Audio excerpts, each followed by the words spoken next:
I'm Rantasmo, and...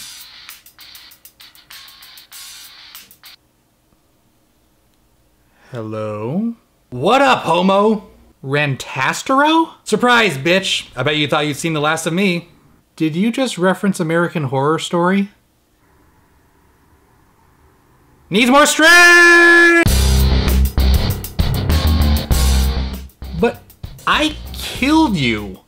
I killed you with show tunes. Yeah, I think it's like one of those strike me down and I become more powerful types of things. Like in Star Wars? I think it's more like Agent Smith in the Matrix sequels. That is so much worse. So, guess why I'm here? Because life is a f***ing nightmare? No, because I'm finally gonna do a real Needs More Straight for once. You may have ruined my Fight Club episode, but this time I've got you. I'm gonna analyze the straightest, manliest, most heterosexual movie ever made. Beaches. Beaches? The Bette Midler movie exploring 30 years in the life of a struggling musical theater performer and the eternal power of friendship and sisterhood. Yes, that Beaches. Is there a problem? Do I really need to explain why Beaches is not exactly a straight... So Beaches is about... I'm sorry, this part always gets me.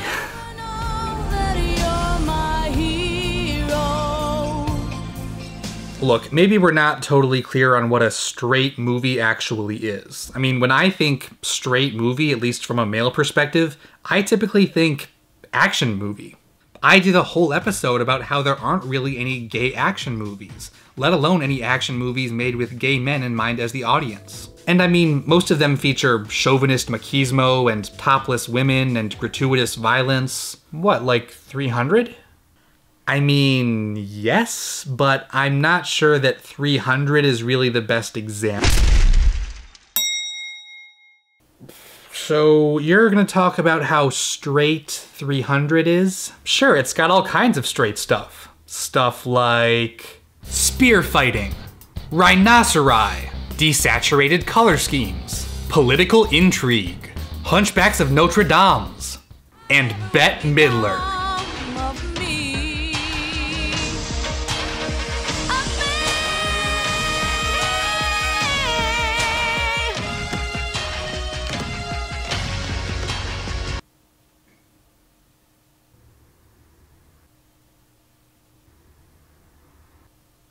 Bette Midler wasn't in 300. Bette Midler!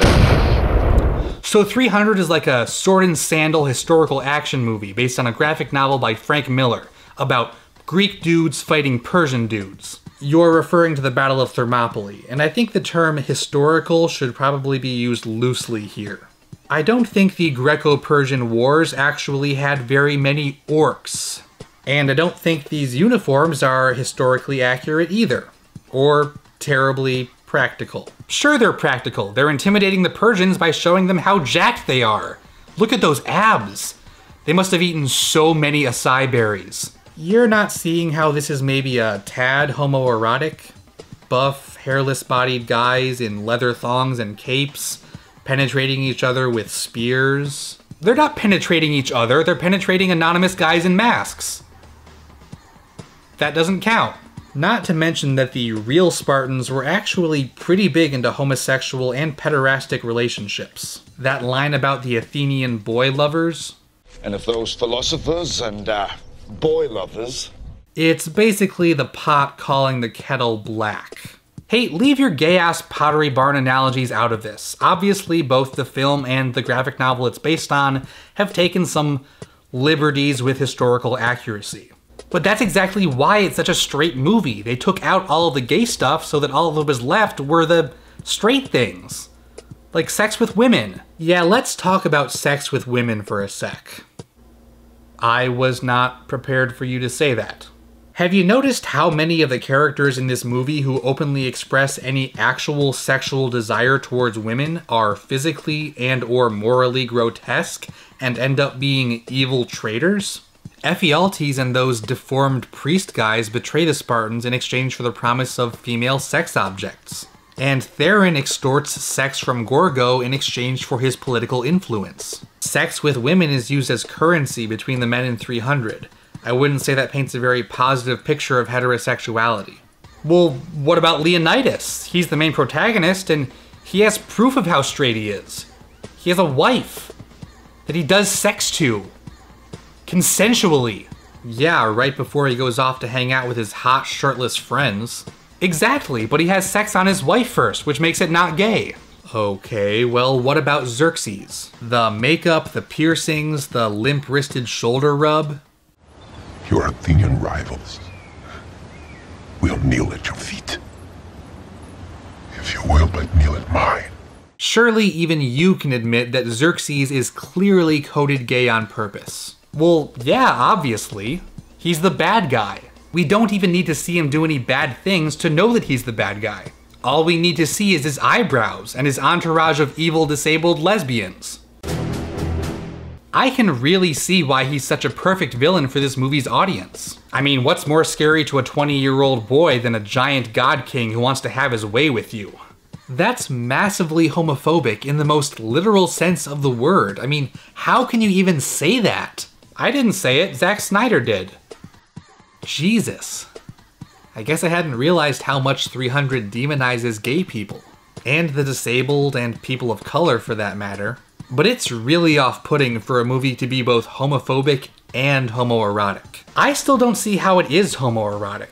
I mean, if anything, I think it might actually be a study and a criticism of the emotional detachment ascribed to traditional heterosexual masculinity. Well, that's just... Wait, what? Well, just look at Leonidas' emotional arc. Just before he leaves for war, he's emotionally shut down. He can't even bring himself to tell his wife goodbye or that he loves her because he's afraid that expressing any emotion other than anger will mean that he's weak. But the last thoughts that Leonidas has before he dies are of his wife. And there's a look of realization on his face, almost as though he's rediscovering the fact that he loves her. My love.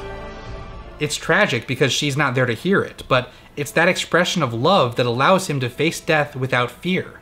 In the end, it's his hetero-romantic emotions that give him strength. Wow, that's actually kind of a good point. Wait. No, it isn't.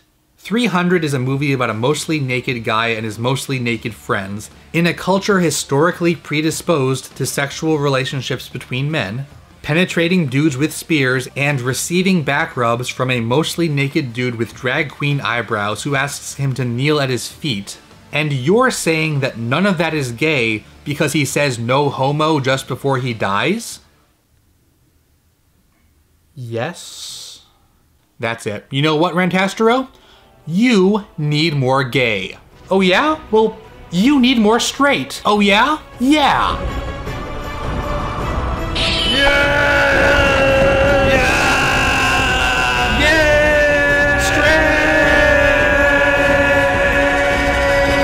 Wait.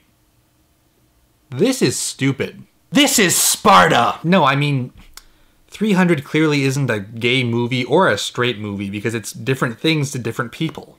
Maybe that's the beauty of it. It's so big and dumb and objectifying and utterly lacking in substance that it ends up being a sort of Rorschach test. Hey, you're right. It's got a little something for everyone, depending on what you want to see in it. Yeah, I mean, I enjoy it because it has hot guys in it. Yeah, and I enjoy it for other reasons that definitely aren't that reason. Okay. Wow, man, you have really opened my eyes today. I feel like I have a new sense of respect for you. It's almost like you're everything that I wish I could be. You're gonna sing again, aren't you? Did you ever know that you're my hero? You're everything I wish I could be. Yes. And I can fly higher than an eagle. 'Cause you are the wind beneath my wings. See you next year. God damn it.